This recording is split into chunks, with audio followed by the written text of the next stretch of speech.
Welcome all of you.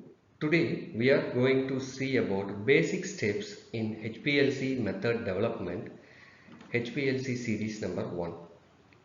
In this video we are going to understand the basic steps involved in HPLC method development. The explanation is kept very simple so that even beginner level students can follow it easily. These steps form the foundation for all advanced HPLC work in pharmaceutical and analytical laboratories. What is HPLC method development? So, if we want to run a sample in the HPLC, we need proper HPLC method. For that, we have to develop that method. What is that HPLC method? HPLC method development means deciding the best experimental conditions to run the HPLC system. The main aim is to separate different substances present in a sample clearly. A good method gives sharp peaks, accurate results and reproducible data every time the analysis is performed. So here we can see the whole HPLC setup. For the sample to run inside this setup, we need a proper HPLC method so that the separation of the mixture will efficiently takes place and the peak shape will be very sharper and the resolution between the two substances will be higher. Okay, so for that we need a good HPLC method which gives the clear separation so that we can get the accurate results which is highly reproducible. As a step 1, we want to understand what is the sample about. We want to know what is the substance you are going to analyze. Any substance will not be separated by any method. We need some exact method to separate the substance efficiently. It is sometimes we want to see whether the compound is a polar compound or whether it is a non-polar compound. Accordingly, we want to select the solvent system. Okay, the first and most important step understanding the sample is the first and foremost important step. We should know whether the substance is more soluble in water or in organic solvents. We also check whether the sample contains one compound or multiple compound. This basic knowledge helps in selecting the correct column and mobile phase.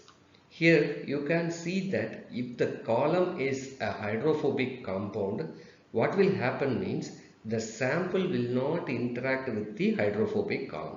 Okay, so you can see here that this is the polar compound, this one is the non-polar compound, non-polar column. So what will happen means the interaction between this compound and the column or the stationary phase will not occur. Okay, so there will be a low angle of interaction will takes place. What will happen means if there is no interaction, if there is a low angle of attraction means this sample polar compound will travel faster. So if you are having three compounds A, B, C, if A is having more polarity towards your stationary phase, they will travel faster. Whereas B is having more non-polar capability, so they are traveling slightly slow speed. And C is having more non-polar capability, so they are interacting with the stationary phase. See in the second column, see this one is the non-polar column. So if it is the this one is the polar column and this one is the polar substance, so interactions will be more. If it is the non-polar column and the sample is the polar, then the interaction will be lower. Accordingly, the interaction speed will be differ, the elution time will get differed. Okay, so if you are having different compounds, if you are having 2 or 3 compounds in a same sample mixture, then definitely you want to understand each sample's property. Otherwise, definitely we will have some separation difficulties with those samples if we are not choosing the solvent accurately. Okay. In the next step, we want to choose the column. We need to understand the column. We want to understand the sample first, and then only we can choose the column. See, the column is where the actual separation of substances takes place. Inside the column, molecules interact with the stationary phase and move at a different speeds. A C18 column is most commonly used because it is versatile and suitable for many drugs and chemicals. Column is the heart of the HPLC or any column chromatography technique. Okay, so where the interaction between your sample and the column substances will take place. If your column is chosen wrongly, then definitely we will have the faulty interaction between the sample and the column substances. So we want to choose the column according to your sample substances. Okay. Next one, we want to select the mobile phase. The mobile phase is the liquid that carries the sample through the column. Usually, a mixture of water and an organic solvent like methanol or acetonitrile is selected. The nature of the mobile phase strongly influences how substances move and separate. As I previously said, you want to understand the sample's nature, whether it is hydrophobic or hydrophilic. Accordingly, you have to choose the column, and accordingly you have to choose the mobile phase. Okay, mobile phase is the liquid carrier. Common choices we will use as a mobile phase is one is the water methanol and another one is the water acetonitrile. We can change the proportion of that solvents according to the samples, or sometimes we can also use some buffers in order to prevent the ionization of the sample. Okay, this liquid moves the molecule through the column. So inside the column, our sample will run. They will get interacted with the column's substances. That interaction can be altered according to the mobile phase selection. So we want to choose the mobile phase very cautiously so that separation will occur effectively. Next, as a step 4, we want to decide the mobile phase ratio. Mobile phase ratio. Mobile phase is prepared in a fixed ratio, such as, for example, 60% water and 40% methanol if you are choosing. If the amount of organic solvent is increased, substances move faster through the column. If water content is increased, substances move more slowly. Thus, the mobile phase ratio controls retention time. You can see in this picture, you can see that water methanol ratio 40 is to 60. Okay, 60% methanol and 40% water. So more organic solvent if we are using, okay, more organic solvent if you are using. I think in this picture we have that the water, in this picture water ratio is higher and organic methanol is somewhat lower ratio. Okay, and if we are increasing the organic solvent ratio, the movement of the substances will be higher. If you are increasing the organic phase polarity, then the polar compound will slowly move through the compound. So you can see here that if you are increasing the organic solvent, then the compound will move faster, and if you are increasing the water proportion, you can see that the substances are moving slower. Okay, next step, we want to choose the flow rate. You want the flow rate also plays a vital role in HPLC separation. Flow rate refers to the speed at which the mobile phase flows through the column. In most HPLC methods, A flow rate of 1 millimeter per minute is selected.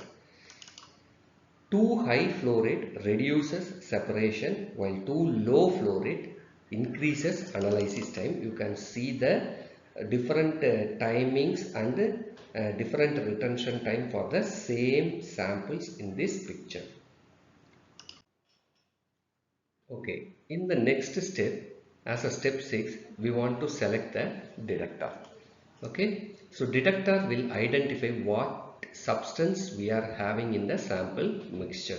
If your sample is UV absorbing substance, then you want to use the UV detector. If your sample is having the fluorescence property, then you can go for fluorescence detector. Okay, but UV detector is commonly used detector in the HPLC system. In advanced versions, we will have the PDA detector in the HPLC system. It measures how much light is absorbed according to the concentration, and this detector converts the signals into peaks, which we will call it as HPLC chromatogram. Okay. In the step 7, we want to choose the detection wavelength. Each substances will absorb the light at a specific wavelength. We all studied this one in the spectroscopy techniques. We want to choose the correct wavelength in order to get the clear peaks, so that we can get the UV absorbing or fluorescence absorbing detector to work properly. We will get the better sensitivity for in the proper wavelength we are choosing. A wrong wavelength if we are choosing means definitely we will have the weak absorbance, or there won't be any absorbance, so that we can't get any peaks properly. Okay. Now, now we shall see the step 8, which is the running the trial and observe the peaks. Okay. So here we are seeing the chromatographic peak.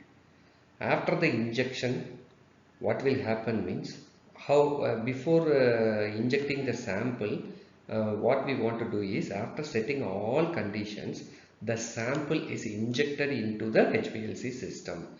Previously we said no, up to step 7 we want to develop the method. After that method is getting developed, we want to inject the sample, and then the result will be as a chromatogram, as a chromatographic peak, what we are seeing here. Okay, each peak represents a substance and its position shows the retention time, at which time we are getting the peak, that is the retention time, and this peak shape should be very good, which indicates the separation properly, and which will decide, it will decide the separation quality or the HPLC methods quality. So if the HPLC methods quality is good, we will get the good retention time, ideal retention time, and good peak shape. Okay, so good method gives the clean and separate peaks. In the step 9 and step 10, we want to optimize and finalize the method. If peaks are not well separated or overlap, method parameters are adjusted. This method includes changing the mobile phase ratio, flow rate, or wavelength. Once good separation is achieved, the method is finalized and used for routine analysis. Thank you, all of you.